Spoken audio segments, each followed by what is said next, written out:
All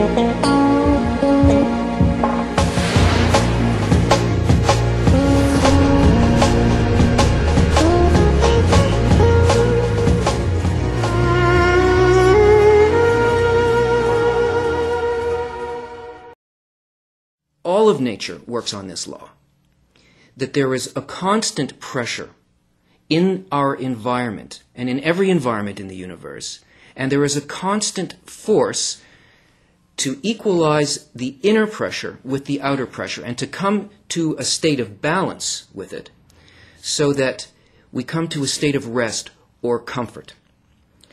And this is simply the law that is functioning all the time. You could think of Kabbalah as the physics of the spiritual world. And so it points this out to us so that we can begin to perceive it and to work with it. But this law functions in the natural universe as well. And we can look at it through natural sciences. For instance, astrophysicists tell us that the material universe was initiated by a huge explosion, the Big Bang. And from that point forward, all action within the universe is really a kind of an equalization of this force until it will find a state that is motionless. So all forces in the universe are working in such a way as to come into a balanced state.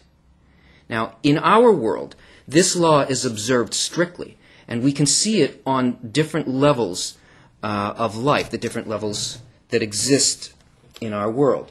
For instance, in the inanimate level, we see that there is a movement of forces, tectonic plates, or the motion of weather, wind, and water, constantly seeking a kind of a balanced state with each other. And we see also the vegetative level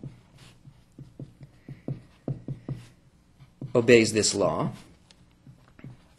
by absorbing things that it needs from light, which is outside of itself, through a kind of photoelectric process, chemical process, or the movement of minerals through it with a kind of an equalization of hydraulic forces that will move it through its stem and through its leaves.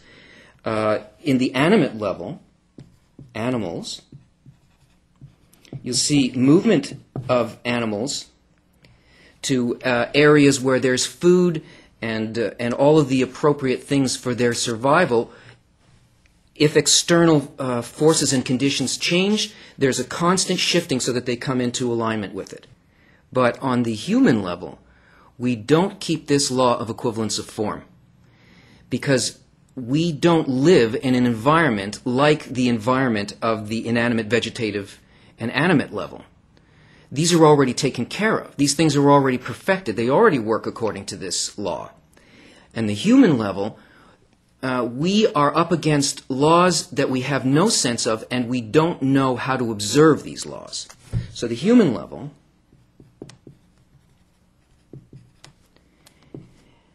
which is not the sort of intellectual and physical human animal, but the part of creation itself that is supposed to be connected to the upper forces, is not involved in the keeping of these physical expressions of equivalence of form, but must learn how to keep the law of equivalence of form in the spiritual world, which is its environment.